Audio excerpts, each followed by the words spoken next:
We all have stories. Stories about what we did during the day, and stories about somebody you met, stories about your friends and family.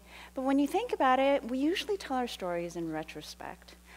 At any given moment in our lives, we're actually going through a story right now. Maybe you met somebody yesterday, and that person could be the love of your life. Or maybe you applied for a job, and you don't know how that's going to turn out yet. So what if you could write the ending to your own story? Wouldn't that be interesting? I think we can take a look at the dream world to see how we might be able to do this, because dreams and stories come from the same place. So there's a technique called lucid dreaming, where if you're having a bad dream, you can inject a little of your waking self into your dream world and have it turn from a bad dream to a good one. It's a neat little trick.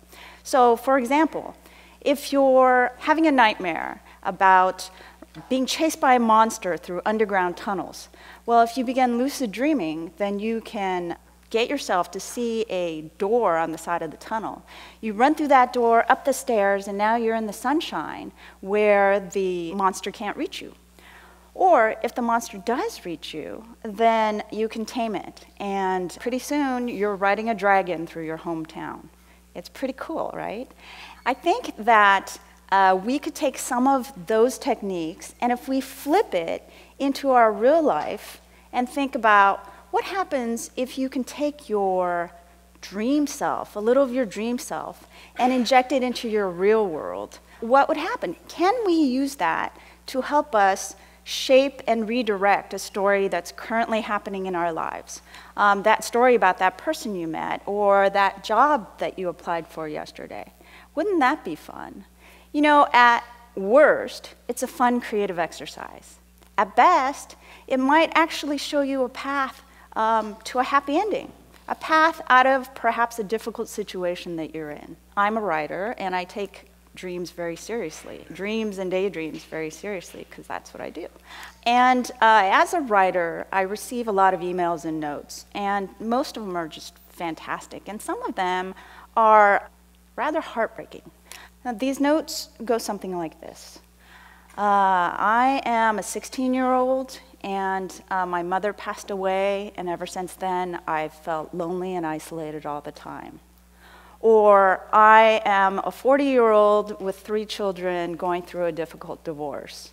Or I am a teenager whose mother is mentally ill, and she takes her frustrations out on me. So these notes will often continue on talking about how my stories have helped them feel a little happiness and hope for the first time in months. And this is particularly interesting to me because my stories are dark. They're violent. They're post-apocalyptic. My main character, Penryn, she has a pretty rough situation. She has a mother who is schizophrenic and a sister who is disabled. And on top of that, she lives in a post-apocalyptic world. My first book is called Angelfall, and that takes place right here in the Bay Area. And by right here, I mean some of it takes place here at Pali. And in fact, right across the street, across El Camino at the Stanford Grove, there's a monster attack that happens in my second book, which is called World After. And these notes have really gotten me to think about the connection between the fictional world and real life, because what these readers are seeing is that, wow, Penryn has it really bad, and yet there's real hope for her in this world. There's hope weaved into the fabric of the story. Despite her life, Penryn has found friends. She has found a community. She has humor in her life. She even has romance. And so these readers are thinking, if there's hope for a real happy ending, a real possibility for her, maybe there's hope for me too, because my life really isn't that much worse than Penryn's, right? And these readers have convinced me that made-up stories can have a real-life effect. And that's a really powerful thought. And stories have magic to them. They can show us different perspectives. They can allow us to see our situation with fresh eyes and from different angles. And if you try to see your life as a story, then you might be able to gain some benefits that you wouldn't otherwise have. So I'm talking about writing your own fanciful autobiography, the next chapters of your life that haven't been written yet. How much hope would these particular readers have if they had their own story, where they were the main characters? How much hope would you guys have if you had your own story, if you wrote your own story with you as the main character? And the truth is, you are the main character in your own story. Whether you realize it or not, you're actually living through that. It would be really fun to craft a story about what happens next in your life. I have learned a few things about writing stories, and I'd like to share some of those lessons with you to help you with yours. Dark times come before the happy ending. So dark times are a prerequisite to a happy ending.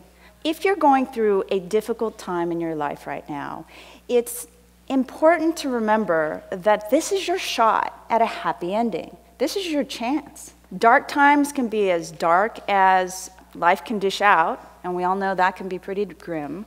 Or if you're fortunate enough to have a pretty good life already, and what you want is adventure and excitement and romance, then your dark times are the times in your life when you're missing that thing that you long for. Dark times doesn't have to be the end of the world, although it can be. Make decisions, take action. So I love fairy tales. I was talking to a friend of mine about this, but I mentioned that Sleeping Beauty is not one of my favorites. And it's because I have a hard time rooting for a character who literally sleeps through her own story. And my friend said that he actually likes that story, that he had always thought that the prince was great because he fought through the brambles and he rescues the princess. And to him, the main character is the prince, not the princess. And he's right, because he's the one who takes the actions and makes the decisions. He's the one who's doing the rescue. So don't be a side character in your own story when you're thinking about writing this. You are the main character. Take action, make the decisions. Don't wait on the couch for the story to come to you. Adjust to the situation as the story progresses. So life changes, right? So when you have a new element that comes into your life, feel free to incorporate that into your story. Even if it changes that ending that you spent so much time, crafting. Don't be stuck to any particular plot or any particular ending. There are lots of different types of happy endings and a whole bunch of different ways to get there. So be open to the possibilities in life and see where it goes. A character who just behaves like a puppet and follows the plot outline for the sake of the plot does not make for an interesting story, right? What's interesting is a character like a super spy, where they've always been popular, and they are always aware of what's going on. They're aware of all the people around them. They're aware of every resource that is available to them. Part of the fun is finding out, oh, I hadn't even realized that was a resource. Look how smart this super spy is. So make your main character something like that. In the end, when you change your story, when you adjust your story to whatever is happening in your current life, if you don't like it, revise it. This is what gives you the freedom to try out different things. You can be open to the possibilities because it doesn't cost you anything, right? Other than some time and some imagination. You can incorporate anything that goes on, try out different personalities and styles, just have fun with it. You can turn everybody around you into talking pigs and squawking chickens. You're not writing this for anybody else, so it doesn't actually have to be good. It just has to be right for you. So when you make these adjustments, if you don't like the ending, you revise. So for me, everybody writes differently. So there's no right way, there's no wrong way. There's just your way, whatever works for you. But for me, I do most of my writing during revisions. I continually chip away at my story to try to get to the emotional heart of it. And I don't stop until it feels right and true to me. So I recommend that you continue to revise your story until it feels right and true to you. And it doesn't matter if you've turned everybody around you into video game characters and all your problems into zombies. What matters is that the emotions and the problems of the main character feel true and honest to you. Write a story that has a bold, adventurous plot line with you as the main character, and have this person go through difficult, harsh times, and have the main character dodge and weave and fight and charm her way out of it. Have fun with it. Just let it fly and enjoy yourself. And that's what's really important. Ray Bradbury would say that writing is like jumping off a cliff and building your wings on the way down.